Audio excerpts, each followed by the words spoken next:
जय हिंद। आज की इस वीडियो में मैं आप लोग के समक्ष क्लास 8 के सामाजिक विज्ञान के मॉडल क्वेश्चन पेपर को लेकर आया हूं, जो कि एग्जाम के पॉइंट ऑफ व्यू से वेरी इंपॉर्टेंट है। तो चलिए समय न गवाते हुए हम लोग शुरू करते हैं। और यहाँ पर क्वेश्चन नंबर 1 को, तो आइए क्वेश्चन नंबर 1 को देखते हैं। तो लॉर्ड क्लाइव ने भारत का मानचित्र तैयार करने की जिम्मेवारी किसे सौंपी थी? यानी आपको बताना है कि लॉर्ड क्लाइव ने भारत की मानचित्र बनाने की जो जिम्मेवारी था उस किसे सौंपा था, यानी किसको मिला था भारत की मैप बनाने की।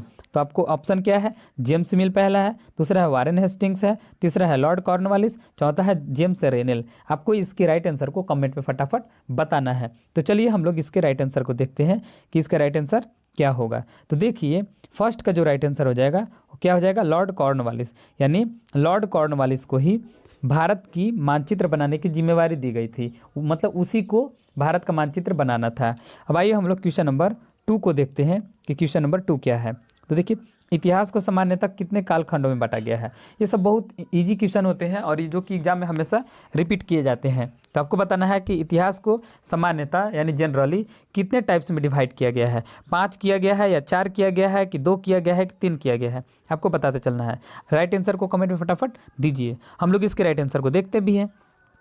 तो देखिए सेकंड का जो राइट आंसर हो जाएगा वो क्या हो जाएगा?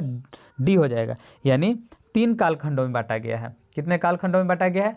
3 कालखंडों में बांटा गया है। यानी जेम्स मिल ने इसको बांटा था। याद रखिएगा, जेम्स मिल ने भारतीय इतिहास के कालखंडों को 3 प्रकार में बांटा था। आइए अब हम लोग क्वेश्चन नंबर 3 की ओर अग्रसर होते हैं और देखते हैं कि 3 क्वेश्चन क्या है। देखिए फोर्ट विलियम किला किस शहर में बनाया गया था? यानी आपको बताना है कि जो फोर्ट विलियम का जो किला था वो किस शहर में बनाया गया था, किस शहर में फोर्ट विलियम स्थित है, ऐसे भी पूछ सकते हैं। तो पहला क्या है? सूरत, दूसरा है मद्रास, तीसरा है कलकत्ता और चौथा है कालीकट। याद रखिएगा आज़ादी से पहले कोलकाता को कलकत्ता ही कहा जाता था। अंग्रेजों के समय कोलकाता को कलकत्ता कहा जाता था, इसलिए आपको याद रखना है। तो सूरत, मद्रास, कलकत्ता और कालीकट। आप इसके राइट आंसर को फटाफट कमेंट में दीजिए। हम लोग इसके राइट आंसर को देखते हैं। तो तीसरा का जो राइट आंसर हो जाएगा वो क्या हो जाएगा? सी हो जाएगा। यानी फोर्ट विलियम कहाँ पर है? कलकत्ता में है, याद रखिएगा। आइए अब हम लोग क्वेश्चन नंबर, तो चलिए क्वेश्चन नंबर 4 को हम देखते हैं। टाइगर ऑफ मैसूर किसे कहा जाता है? आपको बताना है कि टाइगर ऑफ मैसूर यानी मैसूर का शेर किसे कहा जाता है। याद रखिएगा शेर ए मैसूर, इसको क्या कहा जाता है? शेर ए मैसूर। अगर आपके एग्जाम में आएगी तो इस तरह से आएगी, शेर ए मैसूर लिखा हुआ आएगा। क्या आएगा आपका? शेर, क्या आएगा? शेर ए, इस तरह से डैश लगा हुआ रहेगा और मैसूर लिखा रहेगा। आप लोग याद रखिएगा। यानी शेर ए मैसूर किसे कहा जाता है आपको बताना है। यानी शेर ए मैसूर किसके नाम, किसे कहा जाता है?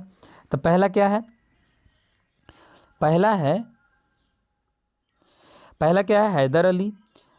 पहला क्या है? हैदर अली, दूसरा है मीर जाफर, तीसरा है टीपू सुल्तान और चौथा है सिराजुद्दौला।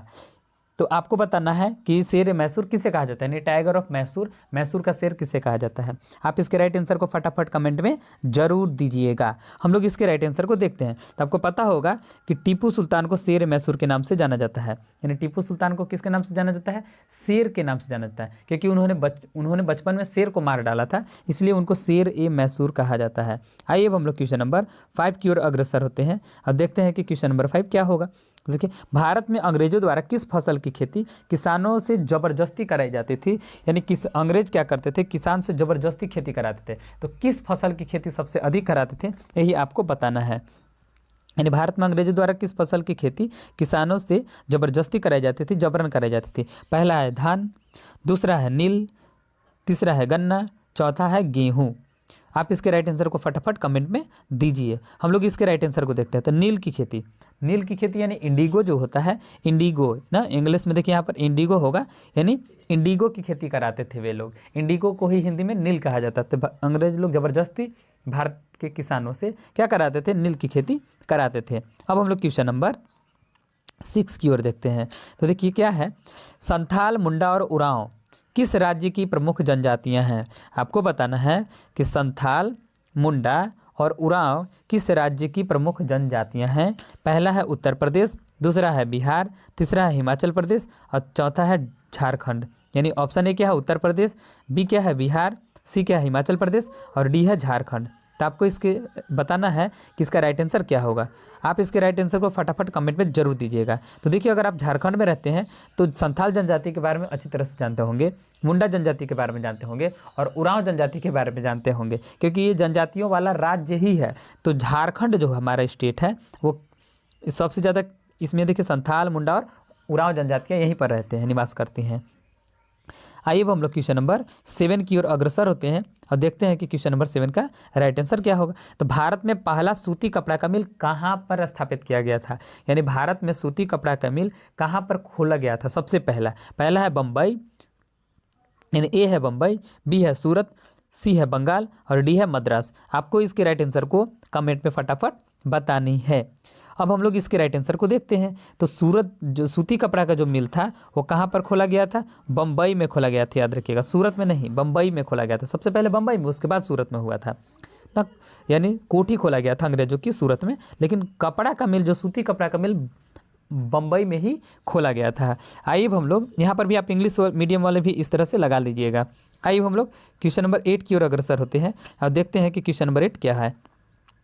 इनमें से कौन 1857 की क्रांति से संबंधित है। मतलब आपको बताना है कि 1857 की जब क्रांति हो रही थी ना, पहली क्रांति, भारत की प्रथम क्रांति है जो सैनिकों के द्वारा किया गया है। तो आपको बताना है कि इनमें से कौन सी 1857 की क्रांति से संबंधित है, यानी 4 गो जो ऑप्शन है उसमें व्यक्ति दिए हुए हैं, आपको बताना है कि कौन इससे रिलेटेड था, कौन इसमें भाग लिया था 1857 में। तो पहला है सुभाष चंद्र बोस, ए क्या है सुभाष चंद्र बोस, बी है भगत सिंह, सी है मंगल पांडे और डी है बिरसा मुंडा। तो आपको बतानी है कि इसका राइट आंसर क्या होगा। पहला क्या मैंने कहा था, ए क्या है सुभाष चंद्र बोस, बी के बारे में मैंने क्या कहा था, भगत सिंह, सी मंगल पांडे और डी बिरसा मुंडा। तो देखिए, आप इसके राइट आंसर को फटाफट कमेंट में दीजिए। तो देखिए, इसके राइट आंसर क्या होगा, 8 का राइट आंसर हो जाएगा सी। 8 का राइट आंसर क्या हो जाएगा, सी, यानी मंगल पांडे ना। मंगल पांडे, आपको बताना है कि मंगल पांडे किस रेजिमेंट के सिपाही थे, मतलब कौन सा रेजिमेंट के सिपाही थे, आपको बताना है। अब हम इसको आप लोग कमेंट में बताइएगा इसको ना, कि मंगल पांडे जो थे वो किस रेजिमेंट के सिपाही थे, 32वें थे कि 33वें थे कि 34वें थे, ये आपको बतानी है। आइए हम लोग क्वेश्चन नंबर 9 की ओर अग्रसर होते हैं और देखते हैं कि क्वेश्चन नंबर 9 क्या है। तो चलिए हम लोग क्वेश्चन नंबर 9 को देखते हैं। तो 1857 के विद्रोह का तत्कालिक कारण बताना है, यानी 1857 की जब क्रांति हो रही थी तो उसका तत्कालिक कारण क्या था। तत्कालिक मतलब एकदम फिलहाल का मेन कारण क्या था। पहला, दाढ़ी रखने की मनाही थी, या छुट्टी नहीं मिलना था, या युद्ध वाले विदेश जाना, या चर्बी वाले कारतूस की अफवाह फैलाना। यानी 1857 के जब विद्रोह हो रहा था, क्रांति हो रहा था, इसका प्रमुख कारण क्या था, किसकी वजह से ये हुआ। तो दाढ़ी रखने की वजह से, या छुट्टी नहीं मिलने की वजह से सैनिकों को, या तो युद्ध वास्ते विदेश भेजा जाता था ना। आपको पता होगा कि अंग्रेज लोग विदेश भी भेजते थे हमारे इंडियन आर्मी को। और उसी तरह से डी क्या है, चर्बी वाले कारतूस की अफवाह। इसके राइट आंसर को आप फटाफट कमेंट में दीजिए। हम लोग इसके राइट आंसर को देखते हैं। तो देखिए, इसका राइट आंसर क्या हो जाएगा, डी हो जाएगा। क्या हो जाएगा, यूजिंग फैट कार्टिजेस, मैंने चर्बी वाले कारतूस की अफवाह हो गई थी, उसी की वजह से लड़ाई हुई थी, क्रांति हुई थी। आइए अब हम लोग क्वेश्चन नंबर 10 की ओर को देखते हैं। तो किस दस्तावेज को भारतीय शिक्षा का मैग्ना कार्टा कहा जाता है, यानी किस डॉक्यूमेंट्स को, किस दस्तावेज को भारतीय शिक्षा का क्या कहा जाता है, मैग्ना कार्टा कहा जाता है। इसको हम लोग देखते हैं। तो पहला ऑप्शन क्या है, 1835 का शिक्षा अधिनियम, बी क्या है, वुड्स डिस्पैच, सी क्या है, 1 और 2 दोनों, और डी क्या है, इनमें से कोई नहीं। आप इसके राइट आंसर को फटाफट कमेंट में दीजिए। तो देखिए, इसका जो राइट आंसर हो जाएगा वो क्या हो जाएगा, तो वुड्स डिस्पैच इसका राइट आंसर हो जाएगा। क्या हो जाएगा, वुड्स डिस्पैच इसके राइट आंसर हो जाएंगे। आइए अब हम लोग क्वेश्चन नंबर 11 की ओर अग्रसर होते हैं और देखते हैं कि क्वेश्चन नंबर 11 क्या होगा।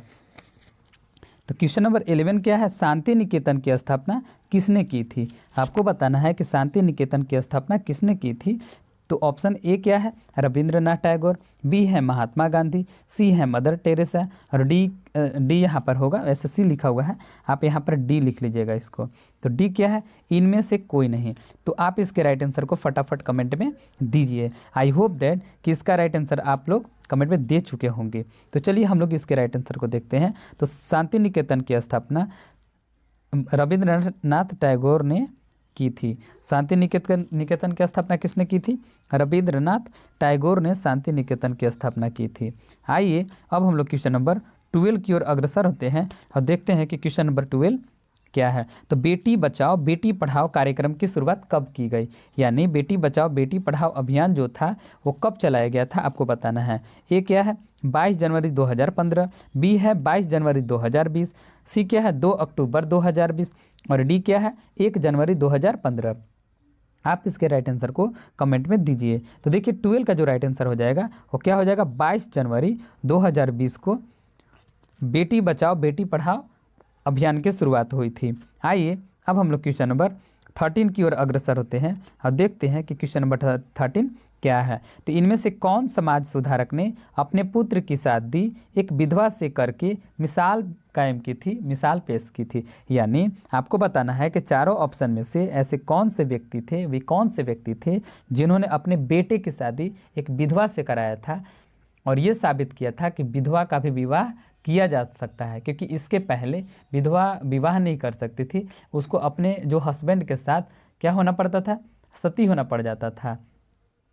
मतलब यही था, दोबारा ये शादी नहीं कर पाती थी। लेकिन इन्होंने कहा, मतलब ये चारों में से ऐसे कौन से व्यक्ति थे जिन्होंने एक कायम किया कि नहीं ऐसा कर सकते हैं, और बाकी बहुत सारे पर्सन से मिलकर एट लास्ट उन्होंने इसको इस जो कुप्रथा थी, गलत ही तो ये प्रथा थी, सिस्टम थी, उसको हटा दिया था एट लास्ट। तो वे कौन से व्यक्ति थे? ऑप्शन क्या है, राजा राम मोहन राय, बी क्या है ज्योतिराव फुले, सी ईश्वर चंद्र विद्यासागर और डी क्या है हरबिलास शारदा। तो आप इसके राइट आंसर को कमेंट में फटाफट दीजिए। आइए अब हम लोग इसके राइट आंसर को देखते हैं। तो सी का राइट आंसर क्या हो जाएगा? क्वेश्चन नंबर 13 का राइट आंसर हो जाएगा सी, ईश्वर चंद्र विद्यासागर। ईश्वर चंद्र विद्यासागर ने क्या किया था? ये ऐसे व्यक्ति थे जिन्होंने अब विधवा विवाह अधिनियम पर बहुत ज़्यादा बल दिया था। आइए अब हम लोग क्वेश्चन नंबर 14 की ओर अग्रसर होते हैं। तो क्या है, इनमें से कौन स्त्री पुरुष तुलना पुस्तक के प्रकाशन से संबंधित है? यानी आपको बताना है कि स्त्री पुरुष तुलना से संबंधित, आपको बताना है कि इनमें से कौन सा स्त्री पुरुष तुलना से संबंधित है, प्रकाशन से संबंधित है, जो किताब लिखते हैं। तो हम लोग इसके ऑप्शन को देखते हैं। पहला क्या है, ताराबाई शिंदे, बी है ज्योतिराव फुले, डी है पंडिता रमाबाई और डी है हरबिलास शारदा। फिर से ऑप्शन देख लीजिए, ताराबाई शिंदे, ज्योतिराव फुले, पंडिता रमाबाई और हरबिलास शारदा। आप इसके राइट आंसर को फटाफट कमेंट में जरूर दीजिएगा। तो हम लोग क्वेश्चन नंबर 14 के राइट आंसर को देखते हैं। तो देखिए क्वेश्चन नंबर 14 का राइट आंसर क्या हो जाएगा, ताराबाई शिंदे। ताराबाई शिंदे यही वे मतलब व्यक्ति हैं जिन्होंने इस स्त्री पुरुष तुलना का जो किताब का प्रकाशन होता है उन्होंने ही करवाया था, किया था। आइए अब हम लोग क्वेश्चन नंबर 15 की ओर अग्रसर होते हैं और देखते हैं कि ये क्या है। तो देखिए क्या है 15 कि इनमें से किन्हें पेरियार के नाम से जाना जाता है? आपको बताना है कि इनमें से कौन से ऐसे व्यक्ति थे जिन्हें पेरियार कहा जाता था। किसे क्या कहा जाता था? पेरियार कहा जाता था। ऑप्शन ए क्या है, EV. Ramaswamy Naikar, option B है आत्माराम पांडुरंग, सी क्या है पंडिता रमाबाई और डी है नारायण गुरु। इसके राइट आंसर को आप फटाफट कमेंट में आप लोग दीजिए। तो आइए अब हम लोग क्वेश्चन नंबर 15 का राइट आंसर को देखते हैं। तो क्वेश्चन नंबर 15 का राइट आंसर क्या हो जाएगा, ई.वी. रामास्वामी नायकर। क्या हो जाएगा, ई.वी. रामास्वामी नायकर इसका राइट आंसर हो जाएगा। आइए अब हम लोग क्वेश्चन नंबर 16 की ओर अग्रसर होते हैं और देखते हैं कि क्वेश्चन नंबर 16 क्या है। तो 1817 में कलकत्ता में हिंदू कॉलेज की स्थापना किनके द्वारा की गई थी? कलकत्ता में हिंदू कॉलेज की स्थापना किसने करवाई थी? इस क्वेश्चन को हम ऐसे भी कह सकते हैं, यानी कलकत्ता में हिंदू कॉलेज की स्थापना किसने करवाया था, यानी किनके द्वारा किया गया था। तो ऑप्शन ए क्या है, ईश्वर चंद्र विद्यासागर, ऑप्शन बी क्या है, राजा राम मोहन राय, सी क्या है, हेनरी लुइस विलियम डेजेरियो और डी क्या है, स्वामी विवेकानंद। आप इसके राइट आंसर को फटाफट कमेंट में दीजिए। तो हम लोग क्वेश्चन नंबर 16 के राइट आंसर को देखते हैं कि क्वेश्चन नंबर 16 का राइट आंसर क्या होगा। तो देखिए क्वेश्चन नंबर 16 का राइट आंसर क्या हो जाएगा, राजा राम मोहन राय। राजा राम मोहन राय ने ही कलकत्ता में हिंदू कॉलेज की स्थापना करवाया था। ऑप्शन नंबर क्वेश्चन नंबर 17 की ओर अग्रसर होते हैं हम लोग। निम्न में से किसे अगस्त क्रांति के नाम से जाना जाता है, यानी अगस्त रिवॉल्यूशन, यानी अगस्त रिवॉल्यूशन के नाम से किसे जाना जाता है। ये क्या है, सविनय अवज्ञा आंदोलन यानी सिविल डिसोबीडियंस मूवमेंट। फिर क्या है, बी असहयोग आंदोलन यानी नॉन कॉपरेशन मूवमेंट। सी क्या है, भारत छोड़ो आंदोलन यानी क्विक इंडिया मूवमेंट। और फिर क्या है, खिलाफत आंदोलन यानी खिलाफत मूवमेंट। तो आप इसके राइट आंसर को फटाफट कमेंट में दीजिए। तो देखिए क्वेश्चन नंबर 17 का राइट आंसर को हम लोग देखते हैं। तो क्वेश्चन नंबर 17 का राइट आंसर क्या हो जाएगा, भारत छोड़ो आंदोलन यानी क्विक इंडिया मूवमेंट। क्या होगा, क्विक इंडिया मूवमेंट इसका राइट आंसर हो जाएगा। यानी क्विक इंडिया मूवमेंट में आप लोग यहाँ पर इंग्लिश में भी टिक लगा लीजिएगा। तो क्विक इंडिया मूवमेंट यानी भारत छोड़ो आंदोलन को ही अगस्त क्रांति के नाम से जाना जाता है। आइए अब हम लोग नेक्स्ट क्वेश्चन की ओर अग्रसर होते हैं और देखते हैं कि नेक्स्ट क्वेश्चन क्या होगा।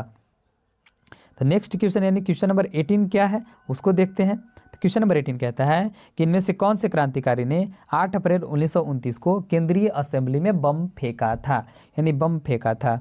तो केंद्रीय यानी जो सेंट्रल असेंबली था, जो अंग्रेज के द्वारा ऑपरेट किया जा रहा था ना, उन्होंने ही उसका पूरा व्यवस्था किया था।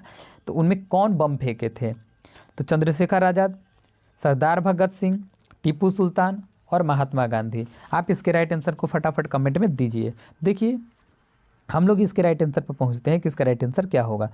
तो सरदार भगत सिंह ने ही केंद्रीय असेंबली में 8 अप्रैल 1929 को बम फेंका था, इसलिए इसका राइट आंसर क्या हो जाएगा, बी हो जाएगा। राइट आंसर क्या हो जाएगा, बी हो जाएगा। आइए अब हम लोग क्वेश्चन नंबर 19 की ओर अग्रसर होते हैं और देखते हैं कि क्वेश्चन नंबर 19 क्या है। तो क्वेश्चन नंबर 19 को पढ़िए। झारखंड के कौन से हॉकी खिलाड़ी ने भारत को ओलंपिक, विश्व कप एवं एशियाई खेल तीनों में पदक दिलाने वाली टीम के सदस्य रहे हैं।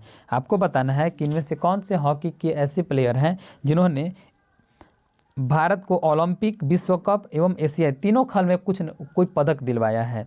पदक मतलब आपको पता होगा ना, पदक मतलब होता है गिफ्ट, कुछ कप जैसा होता है, वैसे मान लीजिए समझिए इनाम दिलवाया था। तो ऑप्शन क्या है, जयपाल सिंह मुंडा, बी है माइकल किंडो, सी निक्की प्रधान, और डी अजित लकड़ा। आप इसके राइट आंसर को क्वेश्चन कमेंट में दीजिए। तो 19 का जो राइट आंसर हो जाएगा, हम लोग भी राइट आंसर देखते हैं कि क्वेश्चन नंबर 19 का राइट आंसर क्या होता है।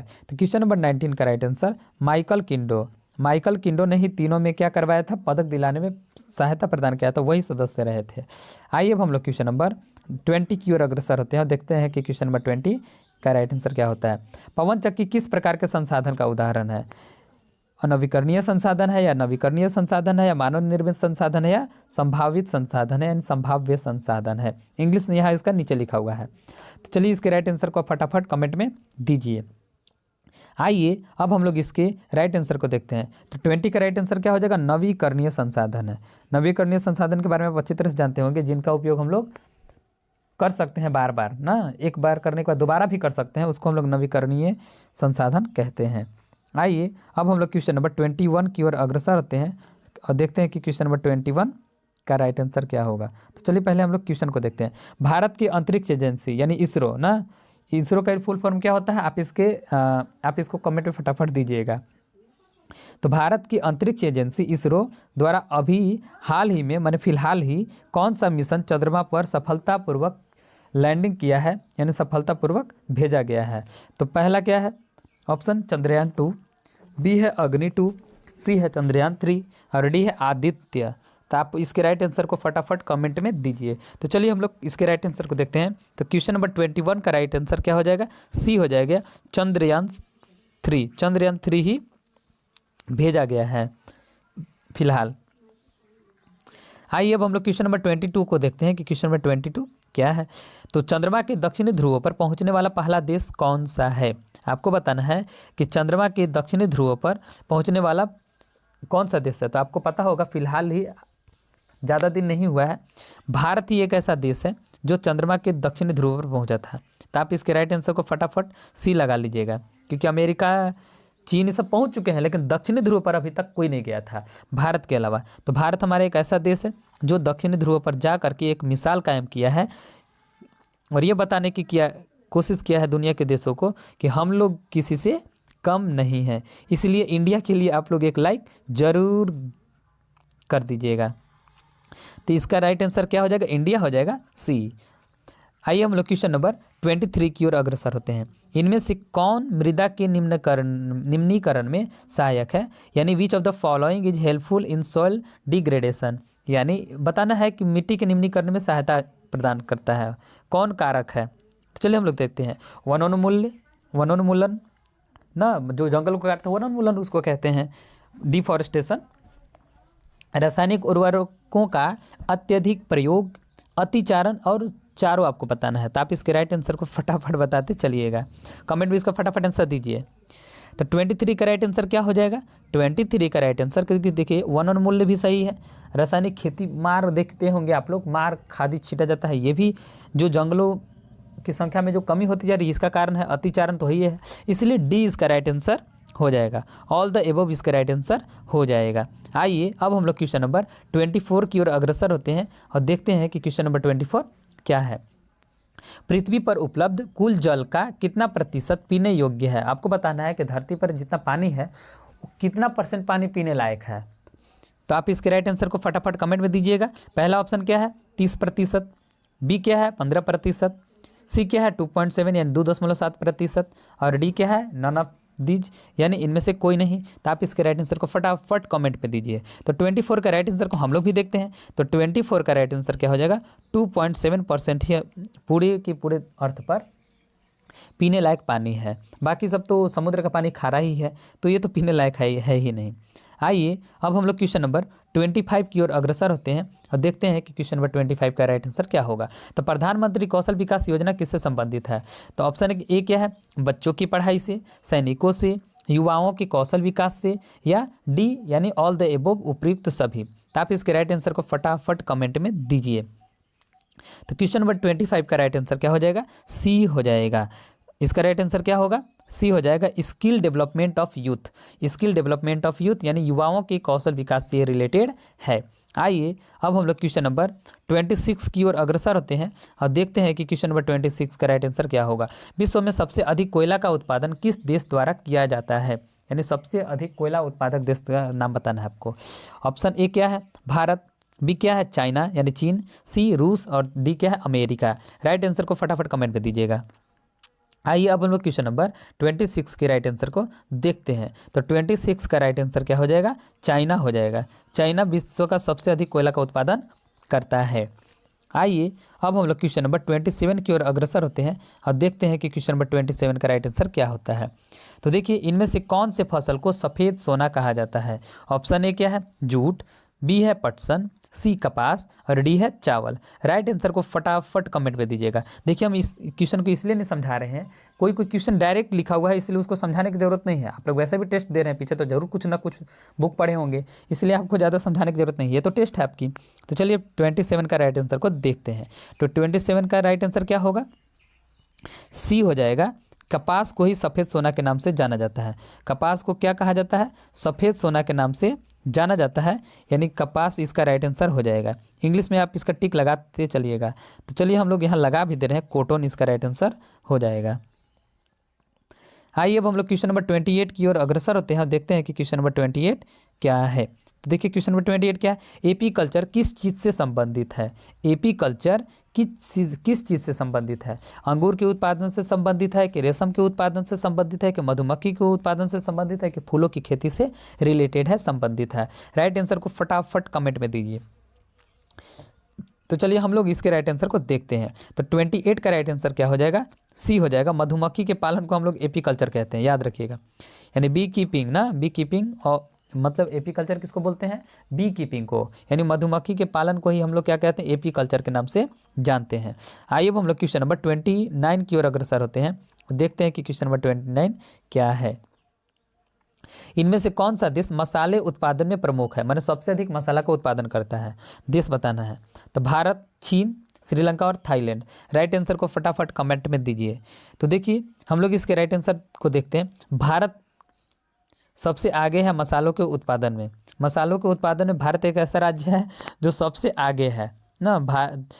चाइना इससे पीछे है, श्रीलंका भी पीछे है, थाईलैंड पीछे है, हमारा भारत सबसे आगे है मसालों के उत्पादन में। आइए अब हम लोग क्वेश्चन नंबर 30 की ओर अग्रसर होते हैं और देखते हैं कि क्वेश्चन नंबर 30 का राइट आंसर क्या होगा। निम्नलिखित में से कौन सा खनिज आधारित उद्योग है? खनिज आधारित उद्योग, खनिज तो पता ही होगा, जमीन के नीचे से निकाला जाता है, उसी को तो हम लोग खनिज कहते हैं। तो खनिज के बारे में बताना है कि खनिज आधारित उद्योग बताना है। सूती वस्त्र, बीहर लोहा इस्पात, रेशम और कागज। तो आपको बताना है खनिज आधारित उद्योग, ये तो आपको दिख रहा होगा, डायरेक्ट इसका दिख रहा होगा। तो सूती तो जो पेड़ों से उगाया जाता है, रेशम हो नहीं सकता है, कागज भी नहीं हो सकता, इसलिए इसका राइट आंसर क्या हो जाएगा? लोहा हो जाएगा। आयरन स्टील उद्योग इसका राइट आंसर हो जाएगा। आइए अब हम लोग क्वेश्चन नंबर 31 की ओर अग्रसर होते हैं और देखते हैं क्वेश्चन नंबर 31 का आंसर क्या होगा। भारत का पीटर्सबर्ग किस शहर को कहा जाता है? यानी भारत का पीटर्सबर्ग किस शहर को कहते हैं हम लोग? यानी which city is known as the Petersburg of India? तो राइट इसका ऑप्शन पहले देख लेते हैं। बोकारो, बी धनबाद, राउरकेला और जमशेदपुर। राइट आंसर को फटाफट आप लोग कमेंट में दीजिए। तो आइए अब हम लोग क्वेश्चन नंबर 31 के राइट आंसर को देखते हैं। तो क्वेश्चन नंबर 31 का राइट आंसर क्या होगा? जमशेदपुर को ही भारत का पीटर्सबर्ग कहा जाता है, याद रखिएगा। भारत का पीटर्सबर्ग किसे कहा जाता है? जमशेदपुर को, यानी टाटा को कहा जाता है। टाटा जमशेदपुर झारखंड में है। आइए अब हम लोग क्वेश्चन नंबर 32 की ओर अग्रसर होते हैं। झारखंड का कौन सा स्थान उर्वरक उद्योग के लिए प्रसिद्ध है? झारखंड का कौन सा ऐसा जगह है यानी स्थान है जो उर्वरक उद्योग के लिए प्रसिद्ध है? ऑप्शन ए क्या है? हटिया, बी गोमिया, सी घाटशिला और डी सिंदरी। आप इसके राइट आंसर को फटाफट कमेंट में दीजिए। तो चलिए हम लोग इसके राइट आंसर को देखते हैं। तो 32 का राइट आंसर क्या होगा? सिंदरी। सिंदरी किसके लिए प्रसिद्ध है? उर्वरक के लिए प्रसिद्ध है, याद रखिएगा। सिंदरी किसके लिए प्रसिद्ध है? उर्वरक के लिए प्रसिद्ध है। तो सिंदरी उर्वरक के लिए प्रसिद्ध है, मैंने जो आपकी उर्वरक होती है जो हम लोग बनाते हैं ना, फर्टिलाइजर, उसके लिए संबंधित है, वहाँ पर बनता है, इसलिए ये सिंदरी इसका डी आंसर हो जाएगा। आइए अब हम लोग क्वेश्चन नंबर 33 की ओर अग्रसर होते हैं। इनमें से जनसंख्या परिवर्तन का कारण बताना है। जनसंख्या परिवर्तन का कारण बताना है। ऑप्शन ए क्या है? जन्म दर यानी बर्थ रेट, बी क्या है? मृत्यु दर डेथ रेट, प्रवास travel, D all the above. Right answer को फटाफट आप लोग कमेंट में दीजिए। चलिए हम लोग इसके राइट आंसर को देखते हैं। तो 33 का जो राइट आंसर हो जाएगा वो क्या हो जाएगा? डी हो जाएगा। सब कारण है जनसंख्या परिवर्तन का, जन्म दर भी है, मृत्यु दर भी है, प्रवास तो है ही, इसलिए सब इसके कारण है। तो आप लोग यहाँ भी लगाते चलिएगा ना, ऑल द एबव। अब हम लोग क्वेश्चन नंबर 34 की ओर अग्रसर होते हैं और देखते हैं कि क्वेश्चन नंबर 34 क्वेश्चन क्या है। तो आज़ादी के बाद भारत ने आज़ादी के बाद भारत ने किस तरह की शासन पद्धतियों को अपनाया था? आपको क्या बताना है कि which type of governance system did India adapt after independence? यानी आज़ादी के बाद भारत ने किस तरह की शासन पद्धतियों को अपनाया था? विच type of governance system India adopt after independence? तो चलिए हम लोग 34 के देखते हैं पहले ऑप्शन को। राजतंत्रात्मक यानी मोनार्कियल फॉर्म ऑफ गवर्नमेंट, संसदीय यानी parliamentary rule, D presidential form of government यानी अध्यक्षीय शासन पद्धति, या डी ऑल द अबव। चलिए आप इसके राइट आंसर को फटाफट कमेंट में दीजिए। चलिए हम लोग इसके राइट आंसर को देखते हैं। तो 34 का राइट आंसर क्या हो जाएगा? बी हो जाएगा। 34 का राइट आंसर क्या हो जाएगा? हम लोग संसदीय प्रणाली को अपनाए हैं, पार्लियामेंट्री रूल को, यानी पार्लियामेंट्री रूल को हम लोग अपनाए हैं आज़ादी के बाद। आइए हम लोग क्वेश्चन नंबर 35 की ओर अग्रसर होते हैं और देखते हैं क्वेश्चन नंबर 35 क्या है। तो देखिए, भारतीय संविधान द्वारा अपने नागरिकों को कितने तरह का मौलिक अधिकार प्रदान किया गया? सीधा सीधी बात है, आपको बताना है कि भारत के लोगों को कितने मौलिक अधिकार दिए गए हैं। या ऐसे भी क्वेश्चन को बोल सकते हैं कि हमारे जो संविधान का जो किताब लिखा हुआ है उसमें कितने मौलिक अधिकार दिए हुए हैं, कितने मौलिक अधिकारों का प्रावधान है। तो चलिए हम लोग, पहला ऑप्शन क्या है? 5, दूसरा है 10, तीसरा है 6 और चौथा है 4। तो आप इसके राइट आंसर को फटाफट कमेंट में दीजिए। तो चलिए अब इसके राइट आंसर को देखते हैं। तो भारतीय संविधान में 6 मौलिक अधिकार हैं, यानी फंडामेंटल राइट हैं, 6 फंडामेंटल राइट। आइए हम लोग क्वेश्चन नंबर 36 की ओर अग्रसर होते हैं और देखते हैं 36 क्वेश्चन क्या है। भारतीय संविधान धर्म को लेकर कैसा है? आपको बताना है कि भारत का जो संविधान है धर्म को लेकर कैसा है। पहला ऑप्शन क्या है? धर्मनिरपेक्ष, दूसरा है किसी धर्म के प्रति कट्टर, यहाँ सिर्फ हिंदू धर्म के लोग रह सकते हैं, या नॉन ऑफ द अबव, इनमें से कोई नहीं। तो चलिए आप इसके राइट आंसर को फटाफट कमेंट पे दीजिए। आइए अब हम लोग इसके राइट आंसर को देखते हैं। तो 36 का राइट आंसर क्या हो जाएगा, ए हो जाएगा, यानी सेक्युलर हम लोग हैं, यानी धर्म निरपेक्ष हैं। मतलब यहाँ पर सभी धर्म के लोग रहेंगे, इसीलिए तो हम लोग कहते हैं हिंदू मुस्लिम सिख ईसाई आपस में सब भाई भाई, इसलिए बोला जाता है। इसलिए हमारा देश क्या है, धर्म निरपेक्ष वाला देश है, सभी धर्मों को एक समान मानता है। आइए अब हम लोग क्वेश्चन नंबर 37 की ओर अग्रसर होते हैं और देखते हैं कि 37 का राइट आंसर क्या होगा। तो भारत की प्रथम महिला प्रधानमंत्री कौन थी? भारत की प्रथम महिला प्रधानमंत्री कौन थी? ऑप्शन ए क्या है, सरोजिनी नायडू। ऑप्शन बी क्या है, प्रतिभा देवी सिंह पाटिल। सी क्या है, सोनिया गांधी। और डी क्या है, इंदिरा गांधी। तो राइट आंसर को फटाफट कमेंट में दीजिए। तो चलिए हम लोग इसके राइट आंसर को देखते हैं। तो 37 का जो राइट आंसर हो जाएगा वो क्या हो जाएगा, इंदिरा गांधी हो जाएगा। क्या हो जाएगा, इंदिरा गांधी। और इंदिरा गांधी को ही आयरन लेडी के नाम से जाना जाता है, याद रखिएगा, आयरन लेडी के नाम से जाना जाता है, क्योंकि इन्होंने बहुत अच्छा काम करवाया था। आपको पता होगा कि 1971 का जो लड़ाई हुआ था, कहाँ का, बांग्लादेश और पाकिस्तान से बांग्लादेश को जब अलग किया गया था ना, उससे पहले वो पूर्वी पाकिस्तान था, तो इन्होंने ही वो कदम उठवाया था और पूरी तरह से इंडियन आर्मी को छूट प्रदान कर दी गई थी। अब बड़ी मार मारा था पाकिस्तानियों को और वो खदेड़ दिया था, इसलिए इन्हें आयरन लेडी कहा जाता है। और इनके लिए तो आपको एक लाइक जरूर बनता है। चलिए अब हम लोग क्वेश्चन नंबर 38 की ओर अग्रसर होते हैं और देखते हैं कि क्वेश्चन नंबर 38 क्या है। सरकार को जन सुविधाओं के लिए पैसा कहाँ से आता है? सरकार को जन सुविधाओं के लिए पैसा कहाँ से आता है? ऑप्शन ए है कर से यानी टैक्स से, खेती से, पुलिस से, या इनमें से कोई नहीं। तो आप इसके राइट आंसर को फटाफट कमेंट में जरूर दीजिएगा। तो 38 का राइट आंसर तो आपको पता ही है, खेती से तो नहीं होती, हम लोग टैक्स से, हमारा जो गवर्नमेंट है, सरकार को टैक्स से ही पैसा आता है। टैक्स से क्या आता है, पैसा आता है। अब हम लोग नेक्स्ट क्वेश्चन की ओर अग्रसर होते हैं और देखते हैं कि नेक्स्ट क्वेश्चन क्या है। तो देखिए 39 क्वेश्चन की ओर अग्रसर हो ले रहे हैं हम लोग। अब देखते हैं कि 39 क्वेश्चन कहाँ पर है। तो ये देखिए, इनमें से कौन से भारतीय संसद तीनों अंगों से संबंधित है? आपको बताना है कि इनमें से कौन से भारतीय संसद तीनों अंगों से संबंधित है। तीन अंग मतलब समझते होंगे ना, हमारे इंडिया में कितने अंग बनाए गए हैं सरकार के? 3 अंग बनाए गए हैं, तो आपको पता ही होगा। तो इसमें बताना है कि तीनों अंग से संबंधित है। 39 का क्या है, मुख्यमंत्री, प्रधानमंत्री, या यहाँ पर देखिए, यहाँ पर कुछ अलग कर दी गई है, 2 बार प्रधानमंत्री लिख गई है ना, प्रेसिडेंट एक जगह कर लीजिएगा। तो मुख्यमंत्री, प्रधानमंत्री, और ये प्रधानमंत्री 2 बार है। प्रधानमंत्री एवं प्रधानमंत्री क्या होता है उससे नहीं, यहाँ पर थोड़ा सा लिखने में यहाँ पर मिसप्रिंट हो गई है, यहाँ पर इस जगह पर मिसप्रिंट हो गई है, यहाँ पर प्रेसिडेंट होगा ना, यहाँ पर क्या होगा, प्रेसिडेंट होगा, एंड प्राइम मिनिस्टर। बी क्या है, राष्ट्रपति, राज्यसभा, विधानसभा। सी क्या है, लोकसभा, राज्यसभा तथा राष्ट्रपति। और डी है, इनमें से कोई नहीं। तो राइट आंसर को फटाफट आप कमेंट में बताइए। तो आइए अब हम लोग 39 के राइट आंसर को देखते हैं। तो 39 का राइट आंसर क्या हो जाएगा, सी हो जाएगा, लोकसभा, राज्यसभा और राष्ट्रपति। ये तीनों अंग में पाए जाते हैं, याद रखिएगा, संसद के तीनों अंग में ये लोग आते हैं। आइए अब हम लोग क्वेश्चन इसका यहाँ भी आप लोग लगा लीजिएगा। चलिए अब हम लोग क्वेश्चन नंबर 40 की ओर अग्रसर होते हैं और देखते हैं कि क्वेश्चन नंबर 40 क्या है। तो केंद्र, यहाँ पर थोड़ा सा दिखेगा नहीं आप लोग को, ऐसे मैं कर देता हूँ। केंद्र में सरकार बनाने के लिए किसी भी दल यानी पार्टी के पास कम से कम लोकसभा के कितने सांसद का समर्थन चाहिए? यानी आपको बताना है कि what is the minimum number of Lok Sabha member of parliaments required for any party to form the government at the centre. यानी केंद्र में सरकार बनाने के लिए किसी भी दल यानी पार्टी को कम से कम लोकसभा के कितने सांसद का समर्थन चाहिए, कितने सांसद का समर्थन उनको जरूरी है केंद्र में सरकार बनाने के लिए।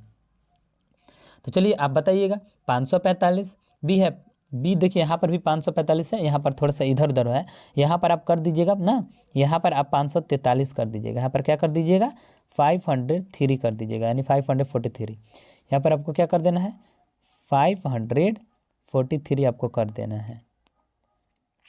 तो ऑप्शन क्या है, ऑप्शन ए 545, 543, 272 और 271। आप इसके राइट आंसर को फटाफट कमेंट पे दीजिए। चलिए हम लोग इसके राइट आंसर को देखते हैं कि इसका राइट आंसर क्या होता है। तो इसका राइट आंसर क्या होगा, 272, 272, यानी सी ऑप्शन हो जाएगा 272 होना चाहिए, यानी 50% होना चाहिए ना, याद रखिएगा 50+1 होना चाहिए, याद रखिएगा 50+1 रहेगा तो बन जाएगा ऑटोमेटिक, 272 आती है लगभग वैल्यू।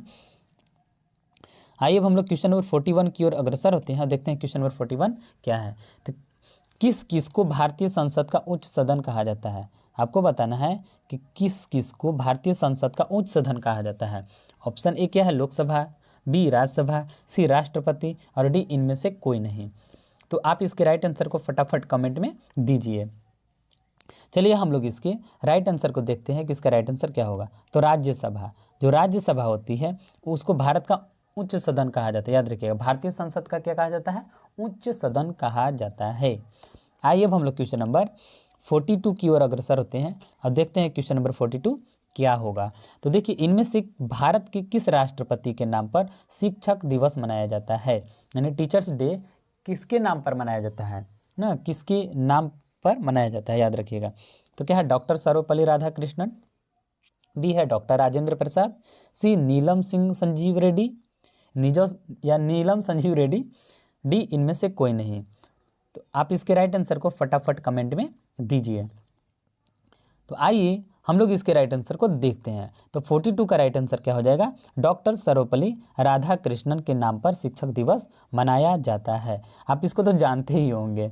तो चलिए हम लोग क्वेश्चन नंबर 43 की ओर अग्रसर होते हैं और देखते हैं कि क्वेश्चन नंबर 43 क्या है। इनमें से किस संस्था का काम देश के नागरिकों के लिए कानून बनाने का है? इनमें से किस संस्था का काम देश के नागरिकों के लिए कानून बनाने का है? ऑप्शन ए क्या है, सुप्रीम कोर्ट, बी है हाई कोर्ट, सी है निर्वाचन आयोग, डी है संसद। तो आप इसके राइट आंसर को फटाफट कमेंट में जरूर दीजिएगा। तो चलिए 43 के राइट आंसर को हम लोग देखते हैं कि 43 का राइट आंसर क्या होगा। तो 43 का राइट आंसर क्या हो जाएगा, डी पार्लियामेंट यानी संसद को है ना। नागरिकों के लिए कानून कौन बनाता है, संसद ही तो बनाता है। आइए अब हम लोग क्वेश्चन नंबर 44 की ओर अग्रसर होते हैं। अब देखिए झारखंड राज्य से कितने सांसदों का चुनाव लोकसभा के लिए होता है? तो आपको क्या बताना है कि झारखंड राज्य से यानी झारखंड से कितने सांसदों का चुनाव लोकसभा के लिए होता है ना, कितने सांसद जो है झारखंड के ऐसे कितने सांसद हैं जो लोकसभा के लिए चयनित होते हैं। तो चलिए ऑप्शन ए क्या है 6, बी है 10, सी 82 और डी 14। आप इसके राइट आंसर को फटाफट बताइए। तो देखिए 14 संसद ही ना, 14 जो संसद होते हैं 14 संसदों का ही लोकसभा के लिए चुनाव होता है। आइए अब हम लोग क्वेश्चन नंबर 45 की ओर अग्रसर होते हैं और देखते हैं कि क्वेश्चन नंबर 45 का राइट आंसर क्या होगा। झारखंड उच्च न्यायालय की स्थापना कब की गई थी, यानी झारखंड हाई कोर्ट की स्थापना कब किया गया था? आप इसके राइट आंसर को कमेंट में फटाफट बताइएगा। ऑप्शन ए क्या है 15 नवंबर 2002, बी है 28 जनवरी 1950, सी 15 नवंबर 2000, डी इनमें से कोई नहीं।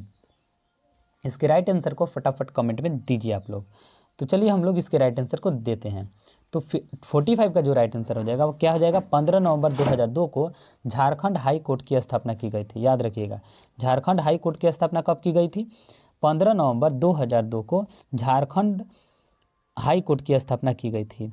तो ऑप्शन क्या हो जाएगा इसका, ए हो जाएगा 15 नवंबर 2002 को। फिर 46 की ओर देखते हैं हम लोग। तो देश में उच्च न्यायालयों की कुल संख्या कितनी है, मैं देश में कितने हाई कोर्ट है टोटल आपको बताना है। ऑप्शन ए क्या है 24, बी 22, सी 16 और डी 14। इसके राइट आंसर को कमेंट में फटाफट दीजिए। तो आइए अब हम लोग इसके राइट आंसर को देते हैं। तो 46 का जो राइट आंसर हो जाएगा क्या हो जाएगा, ए हो जाएगा। 46 का राइट आंसर क्या हो जाएगा, ए हो जाएगा, ए यानी 24 हाई कोर्ट हैं। याद रखिएगा हमारे देश में कितने हाई कोर्ट हैं, 24 हाई कोर्ट हैं। आइए हम लोग क्वेश्चन नंबर 47 की ओर अग्रसर होते हैं और देखते हैं कि क्वेश्चन नंबर 47 क्या होगा। तो बताना है कि FIR का फुल फॉर्म क्या होता है। इसमें क्या है, FIR का फुल फॉर्म बताना है। ए क्या है, फर्स्ट इन्फॉर्मेशन रिपोर्ट, बी है फर्स्ट इन्वेस्टिगेशन रिपोर्ट, सी क्या है फर्स्ट फॉर्मेशन रिपोर्ट और डी है इनमें से कोई नहीं यानी नॉन ऑफ दीज। इसके राइट आंसर को फटाफट कमेंट में आप लोग दीजिए। तो चलिए हम लोग इसके राइट आंसर को देखते हैं कि इसका राइट आंसर क्या होगा। तो देखिए 47 का राइट आंसर क्या होगा, वो 47 का राइट आंसर क्या होगा, ए हो जाएगा फर्स्ट इन्फॉर्मेशन रिपोर्ट, यानी फर्स्ट इन्फॉर्मेशन रिपोर्ट इसका राइट आंसर हो जाएगा, यानी ए इज राइट आंसर। आइए हम लोग क्वेश्चन नंबर 47 की ओर अग्रसर होते हैं और देखते हैं कि क्वेश्चन नंबर 48 क्या है। तो वैसे समुदाय जो गरीबी और शिक्षा के कारण विकास में पीछे छूट जाते हैं, ऐसे समुदाय के लिए कौन सा शब्द प्रयुक्त किया जाता है, यानी किस शब्द का उपयोग हम लोग पिछड़े समुदाय के लिए करते हैं। तो ए क्या है, समाजीकरण, बी क्या है, हाशियाकरण, सी अस्पृश्यता यानी अनटचेबिलिटी, और डी क्या है, नन ऑफ दीज। आप इसके राइट आंसर को फटाफट कमेंट में दीजिए। आइए हम लोग इसके राइट आंसर को देखते हैं। तो 48 का राइट आंसर क्या हो जाएगा, बी हो जाएगा। हाशियाकरण कहते हैं, क्या कहते हैं, हाशियाकरण कहते हैं, यानी मार्गिलाइजेशन कहते हैं ना, यानी मार्जिनलाइजेशन कहते हैं इसको। आइए, यानी मार्जिनलाइजेशन, मार्जिन कर देते हैं हम लोग। अब हम लोग क्वेश्चन नंबर 49 की ओर अग्रसर होते हैं और देखते हैं क्वेश्चन नंबर 49 क्या है। तो झारखंड में कितना प्रतिशत आबादी अनुसूचित जनजातियों की है, यानी अनुसूचित जनजातियों की क्या बतानी है आपको, परसेंटेज बताना है कितने, हाँ, अनुसूचित जनजाति के लिए कितना परसेंटेज है, मैंने अनुसूचित जनजाति में कितने परसेंट आबादी रहते हैं। तो ऑप्शन क्या है, 25%, बी है 26%, सी है 8% और सी है डी है 38%। यहाँ पर ऑप्शन डी हो जाएगा, यहाँ पर आप लोग डी कर लीजिएगा। तो इसके राइट आंसर को आप फटाफट कमेंट में दीजिए। तो चलिए हम लोग इसके राइट आंसर को देखते हैं। तो 49 का राइट आंसर क्या हो जाएगा, 26%। क्या हो जाएगा, 26%। अब अच्छा से लिख लीजिएगा, अच्छा से इसको लिख लीजिएगा, 26% अनुसूचित जनजातियों की है। अब हम लोग क्वेश्चन नंबर 50 की ओर अगर देखते हैं, और ये जो कि लास्ट क्वेश्चन है, अंतिम क्वेश्चन है। सरकार द्वारा बालिकाओं की समृद्धि से संबंधित योजना कौन सी है, यानी बालिकाओं की समृद्धि के, बालिकाओं के लिए कौन सी योजना है, सीधा सीधा बताइए। प्रधानमंत्री उज्ज्वल योजना, या सुकन्या समृद्धि योजना, या प्रधानमंत्री जीवन ज्योति योजना, या प्रधानमंत्री सुरक्षा बीमा योजना। तो आप इसके राइट आंसर को फटाफट कमेंट में दीजिएगा। तो चलिए हम लोग इसके राइट आंसर को देखते हैं। तो 50 का राइट आंसर क्या हो जाएगा, सुकन्या समृद्धि योजना। लड़की के लिए यही तो है, बालिका के लिए यही है, सुकन्या समृद्धि योजना इसका राइट आंसर हो जाएगा। आई होप दैट आप लोगों को ये सैम्पल पेपर अच्छी तरह से समझ में आ गया होगा। मैंने यहाँ पर पूरी तरह से एक्सप्लेन नहीं किया है, एक्सप्लेनेशन का जो हर वीडियो को मैं part time to time upload जरूर करते रहूँगा। और यदि आपको ये वीडियो पसंद आया होगा तो इस चैनल को लाइक, शेयर एंड सब्सक्राइब जरूर कीजिएगा। जय हिंद।